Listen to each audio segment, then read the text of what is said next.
What is worse than a serial killer? A serial killer that never gets caught. The public becomes terrified in anticipation of when they may decide to take another innocent soul. Then, the victim's relatives have to live with the pain that the culprit is still walking free. But do you know what's even worse than a serial killer that never gets caught?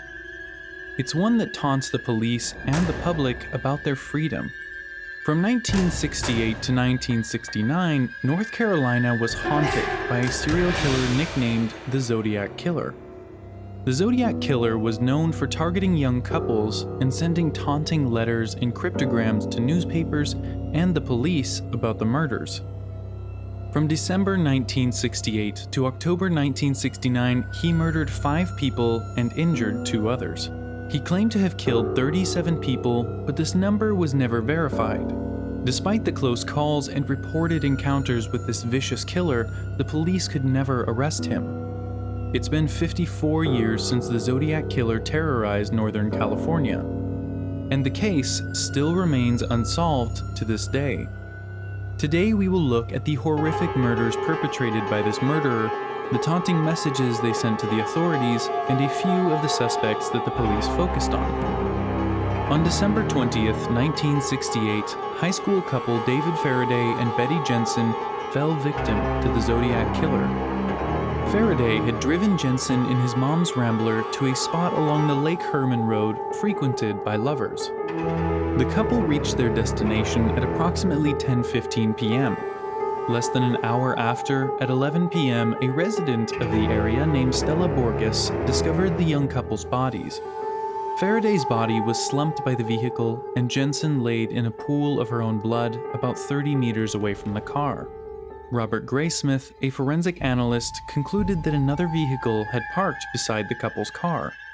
The driver of the second car approached the couple and ordered them to exit their vehicle. Jensen exited the car first, but Faraday was shot as he attempted to step out of the vehicle. Jensen then attempted to flee but was shot 5 times in the back, after which she collapsed meters away. At this point, no one knew the name Zodiac Killer, nor did they have any idea about what was to follow when the killer would strike again 7 months later.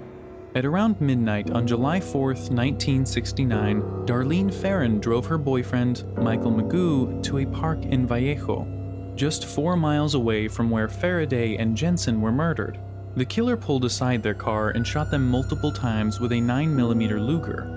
The couple was rushed to the hospital, where Farron was pronounced dead, and Magoo fought for his life as he had been shot in the face, neck, and chest.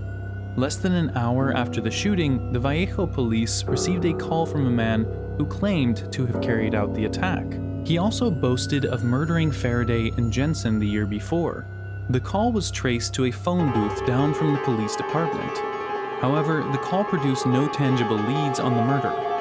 Miraculously, Magoo survived the ordeal and described the shooter as a white male between the ages of 26 and 30 with short, brown curly hair and weighed upwards of 195 pounds. On August 1st, the taunting of the police and the public began. 3 newspapers received similar letters in which an individual took responsibility for the murders. Each of the letters contained 1/3 of a 408-character cryptogram. He ordered the papers to publish his letters on their front pages, or else he would go on a killing rampage on the weekend. To prove that he was the murderer, he sent out another letter on the 7th of August. This was the first time the name Zodiac would come up, as he started the letter with the line, "This is the Zodiac speaking." The letter contained details of the murder that only the perpetrator and police could have known. The following day, the first 390 symbols of the cryptogram were cracked.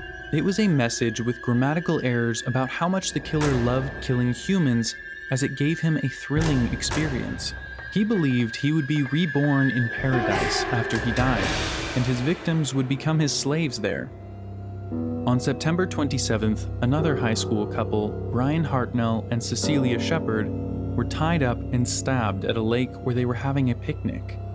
The attacker drew a cross-circle symbol on Hartnell's car door and left a message in the form of numbers. The killer then called the Napa County Sheriff's Office from a payphone at the Napa car wash, boasting about the new set of murders he had committed. No one could identify the man who had used the phone, but the police were able to obtain a fingerprint. The victims were rescued by two individuals fishing nearby who had heard their screams. Both victims were conscious when police arrived, but Shepard went into a coma before they arrived at the hospital. She died 2 days later. Hartnell, on the other hand, survived the attack. He described the attacker as a white male of about 5'11" and weighing more than 170 pounds. The Zodiac's last confirmed victim was murdered on the 11th of October. Cab driver Paul Stein picked up a white male passenger headed to Maple Street. For an unknown reason, they went past Maple Street, after which the passenger shot Stein in the head, with 3 teenagers witnessing the whole event from across the street. He stole his victim's car keys and wallet, then tore off a part of his blood-stained shirt before fleeing. The teenagers had called the police at this time. Patrol officers Don Fook and Eric Zelma responded to the call and even walked by the killer, but didn't stop him.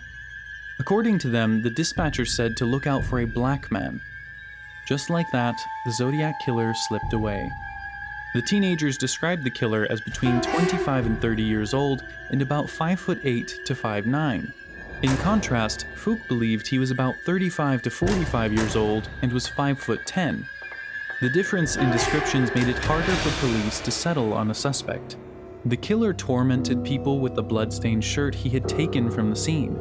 He sent a part of it to the San Francisco Chronicles on October 13th with a letter taking credit for the murder. The following day, a newspaper received another piece of the blood-stained clothing. He followed up on Stein's murder by mocking law enforcement and rubbing his freedom in their faces. On November 8th, he sent another 340-symbol cryptogram that wasn't solved until December 5th, 2020. In the cryptogram, he talked about the fun he derived from police trying to catch him and how he isn't afraid of the gas chamber, the method of execution at the time. On November 9th, he sent the police mail claiming 2 officers stopped him and spoke to him 3 minutes after killing Stein. He enjoyed the attention. There were several other murders police suspected he had committed, but they were not confirmed. The San Francisco police burned through over 2,500 subjects while solving this case. However, Arthur Leigh Allen was their most viable suspect. Let's see why the police settled on him and why he was later dismissed as a suspect. Allen had a bad history. He had been dishonorably discharged from the Navy in 1958. After that, he took up a job as an elementary school teacher where he was also fired in March 1968 on allegations of sexually assaulting students. He became a subject of the investigation when witnesses claimed to have spotted him within the surroundings of the lake at the same time Hartnell and Shepard were attacked on September 27th. He was interviewed by police on October 6th, but released since there was no physical evidence implicating him. His name came up again in 1971 when his friend Donald Cheney reported to the police that Allen told him in early January of 1969 that he had an urge to kill people and would assume the name Zodiac. Police acted on this allegation by securing a warrant to search Allen's apartment, but found nothing linking him to the killer. To add to police suspicions, Allen was sentenced to 2 years imprisonment for sexually assaulting a 12-year-old boy in 1974. After he was released from jail, the police interviewed him repeatedly, but yielded no result. Then, in July 1992, Mike Mageau, a surviving victim, picked out Allen in a police lineup as the man who shot him. Before they could look into Mageau's claims properly, Allen died from a heart attack on August 26, 1992. The police obtained another warrant to search his apartment and found a typewriter of the same brand used for one of the Zodiac's letters. Police also discovered he owned a Zodiac wristwatch and took that as an indication that he could be the killer. Up to this point, police held on to Allen as the most viable suspect based on circumstantial evidence. But with the advancement of technology, it appeared that they had been wrong all along. The lead investigator on the case, Dave Toshi, made an official statement on the case in 2010. He said that all evidence they had against Allen were ultimately negative. What led up to this conclusion? In 2002, the killer's DNA was collected from the saliva on the envelope seal of the letters he sent and tested against Alan's. It was not a match. Likewise, Alan's fingerprints did not match the fingerprint collected from the telephone used by the killer. Former handwriting expert Lloyd Cunningham also reported that Alan's handwriting did not match the Zodiac's. Besides this series of physical evidence, witnesses claim it couldn't have been Alan. Detective Fuchs said Alan weighed 100 pounds over Zodiac and had a different face shape, making it impossible for them to be the same person. Nancy Slover, who received one of the Zodiac's taunting calls, claimed that Alan's voice was distinct from the voice she had heard over the phone. Ultimately, Alan was ruled out as a suspect. To this day, the identity of the Zodiac Killer remains a mystery. Why he targeted young lovers and chose to dismiss his modus operandi to murder a cab driver remains unknown to this day. Thank you for watching, and we hope you enjoyed the video. Please hit the like button and subscribe to the channel. Likewise, turn on notifications so you never miss a video.